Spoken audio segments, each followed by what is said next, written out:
পেঁপে আমাদের কম-বেশি সকলেরই খুবই পছন্দের একটি ফল। আর এই ফল দিয়ে যদি আমরা এই গরমের ভিতরে প্রাণ ঠান্ডা করার মতো একটি জুসের রেসিপি তৈরি করি, তাহলে তার কোনো কথাই নেই। হ্যালো এভরিওয়ান, আসসালামু আলাইকুম। Welcome back to my channel Aris kitchen and daily vlog. আজকে আমি আপনাদেরকে পেঁপে দিয়ে খুবই হেলথি এবং মজাদার একটি জুসের রেসিপি তৈরি করে দেখাবো। এই রেসিপিটি আমাদের স্বাস্থ্যের জন্য খুবই উপকারী হয়ে থাকে। আশা করছি আমার এই রেসিপিটি আপনাদের কাছে খুবই ভালো লাগবে। তো এই রেসিপির জন্য ফার্স্টে এখানে আমি একটি পাকা পেঁপে নিয়ে নিয়েছি। এখন এগুলোকে আমি একটু স্লাইস করে কেটে নিচ্ছি এভাবে। আপনারা আপনাদের পছন্দ মতো আগে খোসাটা ছাড়িয়ে তারপর এরকম স্লাইস করতে পারেন, বা আমার মতো এভাবে স্লাইস করে তারপর এভাবে খোসাটা ছাড়াতে পারেন আপনাদের পছন্দ মতো।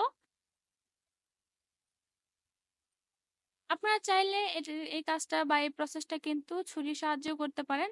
তো একে, একে আমি সবগুলো পেঁপের খোসা ছাড়িয়ে এখন এরকম ছোট, ছোট করে কিউব করে কেটে নিচ্ছি। আপনারা চাইলে বড়, বড় স্লাইস বা বড়, বড় টুকরো করেও কেটে নিতে পারেন। তো দেখুন আমার এভাবে কিন্তু অলমোস্ট পুরো পেঁপেটাই এভাবে কিউব করে কেটে নেওয়া হয়ে গিয়েছে। এখন এগুলোকে আমি বাটিতে রেখে এক সাইডে একটু সাইড করে রাখবো।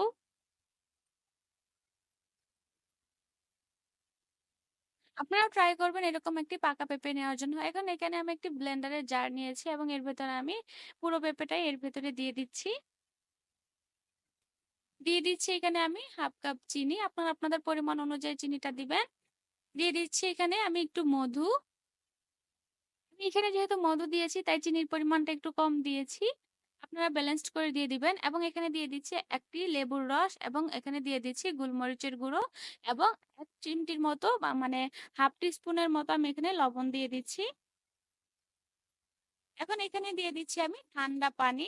আপনারা চাইলে এখানে আইসও বা মানে বরফের টুকরোটাও ইউজ করতে পারেন। বাট আমি এখানে ঠান্ডা পানিটাই ইউজ করেছি। এখন এটাকে আমি ব্লেন্ড করে নেব।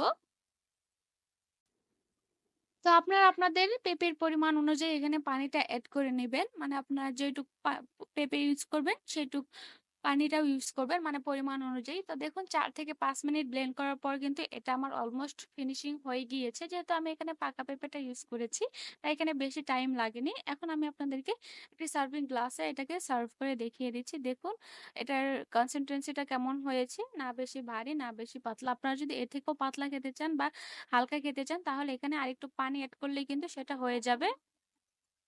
দেখুন মাশাআল্লাহ কতটা সুন্দর কালার হয়েছে। আপনারাও ট্রাই করবেন এরকম পাকা পেঁপেটা ইউজ করার জন্য। এখন আমি এটাকে ডেকোরেট করার জন্য ফার্স্টে এখানে দিয়ে দিচ্ছি আমি এখানে কাজু বাদাম মানে পাস্তা বাদাম কুচিটা দিয়ে দিচ্ছি এখানে। এবং দিয়ে দিচ্ছি আমি লেবুর এভাবে গোল করে স্লাইস করে রাখা লেবু এবং দিয়ে দিচ্ছি এখানে আমি পুদিনা পাতা। জাস্ট ডেকোরেট করার জন্য আমি এগুলো দিচ্ছি। আপনাদের হাতের কাছে যদি এগুলো না থাকে তাহলে আপনারা এগুলো ছাড়াও কিন্তু ডেকোরেট করে নিতে পারেন। জাস্ট ভালো বা সুন্দর দেখানোর জন্য আমি এগুলো দিয়ে নিয়েছি। তো এই ছিল আজকে আমার পেঁপে দিয়ে খুবই হেলথি এবং এই গরমে আমাদের স্বাস্থ্যের জন্য খুবই উপকারী একটি জুসের রেসিপি। আশা করছি আমার রেসিপিটি আপনাদের কাছে খুবই ভালো লেগেছে এবং এই রেসিপিটি আপনারা অবশ্যই একবার বাসায় ট্রাই করতে পারেন। এই গরমের ভিতরে একদম উপকারী একটি রেসিপি। ছোট থেকে বড় সকলেই খুব পছন্দ করে থাকে এই রেসিপিটি। তো এই ছিল আজকে আমার খুবই সাধারণ এবং মজাদার একটি রেসিপি। আমার রেসিপি ভালো লাগলে অবশ্যই লাইক, কমেন্ট, শেয়ার দিয়ে আমাদের পাশেই থাকবেন এবং এরকম আরো নিত্য নতুন রেসিপি পেতে আমাদের চ্যানেলটি এক্ষুনি সাবস্ক্রাইব করে রাখুন। আজকের মতো এখানেই বিদায় নিচ্ছি। সবাই ভালো থাকবেন। আল্লাহ হাফেজ।